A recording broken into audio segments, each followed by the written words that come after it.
നമുക്ക് കുറച്ച് പക്ഷികളെ കൂടി പരിചയപ്പെടാം. വരൂ. തേനീച്ചപ്പിടിയൻ, പുള്ള്, കുട്ടുറുവൻ, കൊക്ക്, കുളക്കോഴി, പ്രാവ്,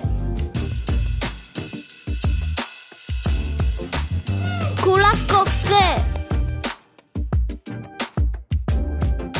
പൂവൻ കോഴി, നീലക്കുയിൽ,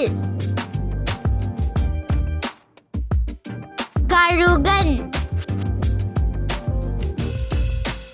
മീൻകൊത്തി, കാടപ്പക്ഷി, വേഴാമ്പൽ. കുറച്ച് പക്ഷികളെ കൂടി പരിചയപ്പെടുത്താനുണ്ട്.